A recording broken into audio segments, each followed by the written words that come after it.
புதிய காரியம். இதோ நான் புதிய காரியத்தை செய்கிறேன், இப்பொழுதே அது தோன்றும், நீங்கள் அதை அறியீர்களா? நான் வனாந்திரத்திலே வழியையும் அவாந்திர வெளியிலே ஆறுகளையும் உண்டாக்குவேன். எசேயா 43:19. நான் பல விஷயங்களை மிகுந்த ஆர்வத்தோடு துவங்கியிருக்கிறேன், ஆனால் எதையும் வெற்றியாக தொடர்ந்து முடித்ததே இல்லை. பேராசிரியை பணிக்காக படித்து முடித்தேன், ஆனால் முழுமையாக பேராசிரியையாக முடியவில்லை. தொழில் துவங்கினேன், தோல்வியில் முடித்தேன்.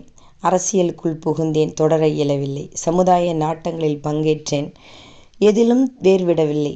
பிற மொழிகள் பயில, இசைக்கருவி பயிற்சி பெற, எதிலெல்லாமோ நுழைந்தேன், ஒன்றிலும் வெற்றியை தொடரவில்லை. கர்த்தருடைய ஊழியத்திலும் தொடர்ந்து செல்வேனா, இடையில் நின்று விடுவேனா என்ற லேசான அச்சம் துவக்கத்தில் இருந்தது. கர்த்தருடைய கிருபையினால் இன்று வரை கர்த்தருடைய பணியில் முன்னோக்கியே போய்க் கொண்டிருக்கின்றேன். ஏனென்றால் ஊழியம் என்பது கர்த்தர் காட்டிய ஒன்று. அவர் காட்டிய அந்த பாதையில் எனக்கு இன்று வரை பின்னடைவு இல்லை. ஆம், நேற்று வரை நமக்கு என்ன நடந்தது என்பது முக்கியம் அல்ல. இன்று கர்த்தர் நம்மோடு இருக்கின்றார் என்ற நிச்சயம் இருந்தால் இனி நிகழ்வதெல்லாம் வித்தியாசமாகவே இருக்கும். இரவெல்லாம் மீன் பிடிக்க முயன்ற பேதுருவுக்கு கிடைத்ததெல்லாம் தோல்விதான்.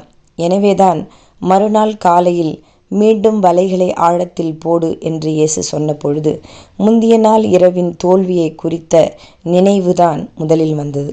ஆனால் பேதுரு நேற்று என்ன நடந்தது என்ற தன் அனுபவத்தை சார்ந்து நிற்காமல், இப்பொழுது என்ன நடக்கும் என்று இயேசு சொன்னாரோ அதையே சார்ந்து நின்று செயல்பட்டான். அங்கே ஆச்சரியமான முடிவுகள் காத்திருந்தன. கர்த்தரோடு இருக்கின்றவர்கள் சந்திக்கும் ஒவ்வொரு நாளும் ஒரு புதிய துவக்கமே. அவரோடு நடக்கின்றவர்களுக்கு ஒவ்வொரு சந்தர்ப்பமும் ஒரு புதிய ஆரம்பமே. நேற்று வரை கசந்த ஒரு மாறாவின் வாழ்வு இன்று மதுரமாக மாற முடியும்.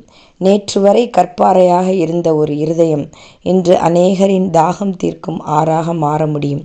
நேற்று வரை கரை புரண்டோடிய யோர்தானில் இன்று ஒரு பாதை தோன்றலாம். நேற்று வரை தடையாக நின்ற ஒரு எரிகோ இன்று ஒரு வாசலாக மாற முடியும். ஆம், தேவனோடு இருந்தால் அங்கே புதிய காரியங்கள் நடக்கும். சிந்தனைக்கு: துன்பத்தின் பாதையில் நடந்தவர்கள்தான் இன்பங்களின் இலக்கணத்தை நன்கு அறிவார்கள். ஆமென்.